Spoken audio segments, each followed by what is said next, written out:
दोस्तों, welcome to my channel basic knowledge. आज की इस वीडियो में हम लोग रविंद्रनाथ टैगोर के बारे में हिंदी इंग्लिश दोनों में जानेंगे। So let's start. First of all in English, Rabindranath Tagore was a poet, writer, musician and philosopher. He was born in 1861 in Calcutta, now Kolkata. His parents were Devendranath Tagore and Sarada Devi. Young was popularly known as Ravi. Music was an important part of the Tagore family. Ravi too liked poetry and music. He wrote his first poem, Banfool, when he was just 15 years old. Rabindranath Tagore had been interested in the folk music of Bengal. He used it in many of his songs. Jan Gan Man, our national anthem, was composed by Rabindranath Tagore. The national anthem of Bangladesh, Amar Sonar Bangla, was also composed by him. Tagore wrote nearly 15 books and more than 3,000 poems. He was awarded the Nobel Prize for Literature in 1913 for his book Gitanjali. He was honored by the British government.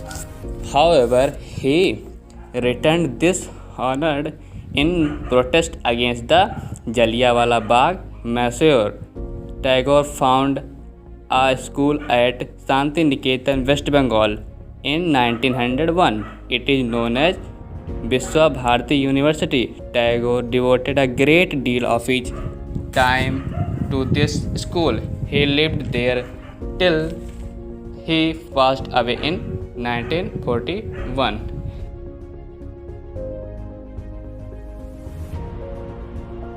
Rabindranath Tagore एक विश्वविख्यात कवि, साहित्यकार और दार्शनिक थे। उनका जन्म सन 1861 में हुआ था और उनके पिता का नाम देवेंद्रनाथ टैगोर था और माता का नाम शारदा देवी। वे अकेले ऐसे भारतीय साहित्यकार हैं जिन्हें नोबेल पुरस्कार मिला है।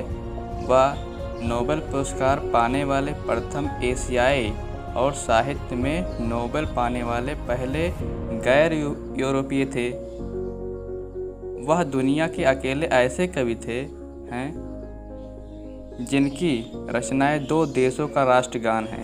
सबसे पहला भारत का राष्ट्रगान जो है जन गण मन, और बांग्लादेश का राष्ट्रगान आमार सोनार बांग्ला। गुरुदेव के नाम से भी प्रसिद्ध रविंद्रनाथ टैगोर ने बांग्ला साहित्य और संगीत को एक नई दिशा दी। उन्होंने बंगाली साहित्य में एक नई तरह के पद, गद्य और बोलचाल की भाषा का भी प्रयोग किया। इससे बंगाली साहित्य क्लासिक संस्कृत के प्रभाव से मुक्त हो गया। रविंद्रनाथ टैगोर ने भारतीय सभ्यता की अच्छाइयों को पश्चिम में और वहाँ की अच्छाइयों को यहाँ पर लाने की प्रभावशाली भूमिका निभाई। उनकी प्रतिभा का अंदाज़ा इसी बात से लगाया जा सकता है कि जब वे मात्र 8 साल के थे तब उन्होंने अपनी पहली कविता लिखी थी।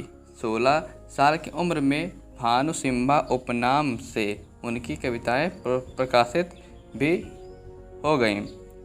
वह घोर देश की आज़ादी की मांग की जलियांवाला बाग कांड के बाद उन्होंने अंग्रेज़ों द्वारा दिए गए नाइटहुड का त्याग कर दिया था।